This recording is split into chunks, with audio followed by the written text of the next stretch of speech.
When we study history, we come across the names of major wars: the Battle of Buxar, the Battle of Waterloo, the Battle of Trafalgar.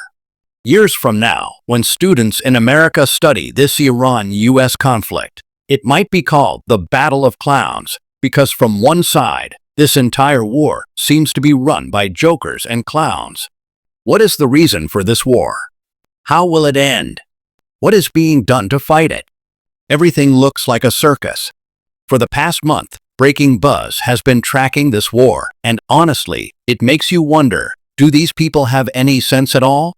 Any humility? Any real strategy? For weeks, Donald Trump kept loudly claiming that he was negotiating with Iran's new leadership, that a deal was about to happen, that Iran was begging for it. But now Iran's government and foreign ministry have clearly stated there has been no direct communication for over 30 days, not even with the Trump administration. They also said they are not interested in negotiations right now. Why would they be? Because in past talks, their top leadership, scientists, and negotiators were assassinated.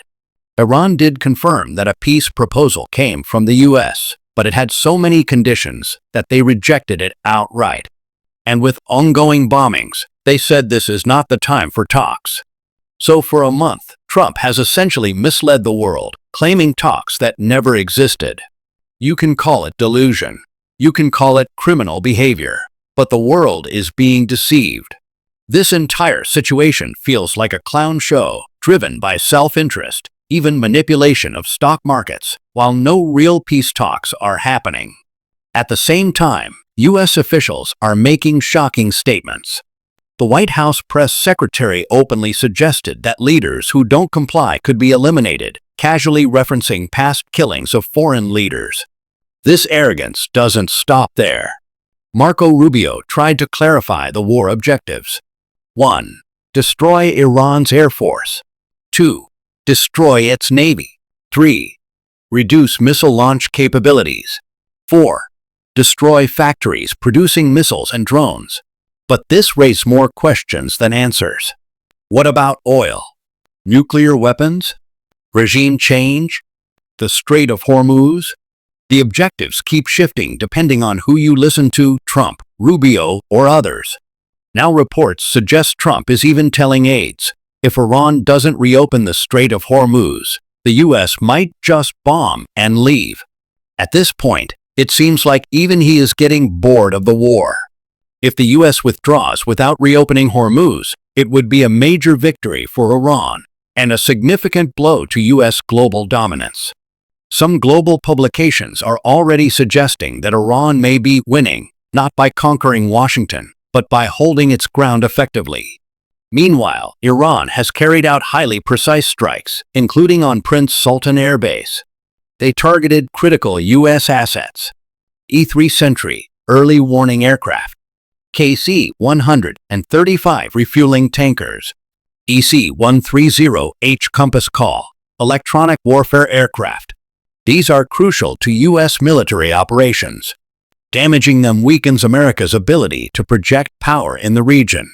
This sends a clear message: US bases across the Gulf are vulnerable.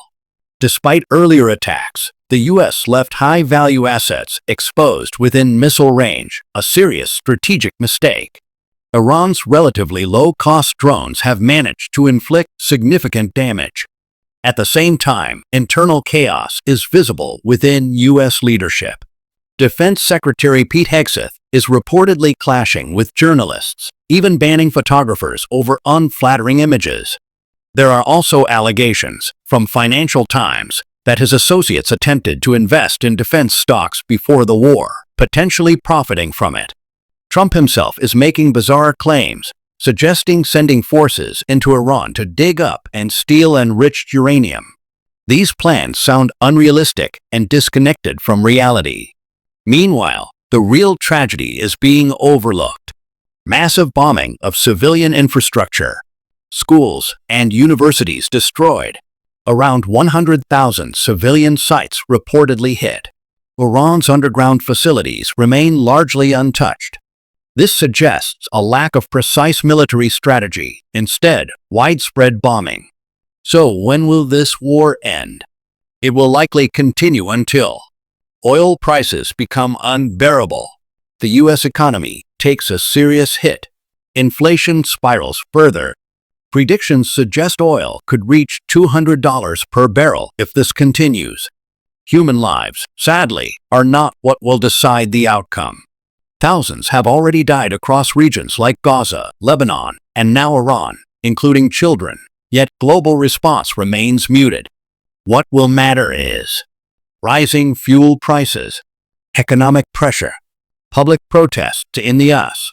Recent protests, like No Kings, show growing domestic unrest. Polls now indicate that Donald Trump has become one of the most unpopular U.S. presidents in modern history, with negative approval ratings. At the same time, Israel is passing controversial laws allowing death penalties for those labeled as terrorists, a label that could include protesters. Thousands of detainees could be affected. As of now, the Strait of Hormuz remains closed. Iran's nuclear capability remains intact. U.S. inflation is rising. China and Russia are benefiting strategically. U.S. military bases are increasingly becoming liabilities instead of symbols of power. This is the reality of the past month. This is the peace president who promised prosperity and no unnecessary wars. And this is what the world is witnessing now, a geopolitical circus. Breaking buzz.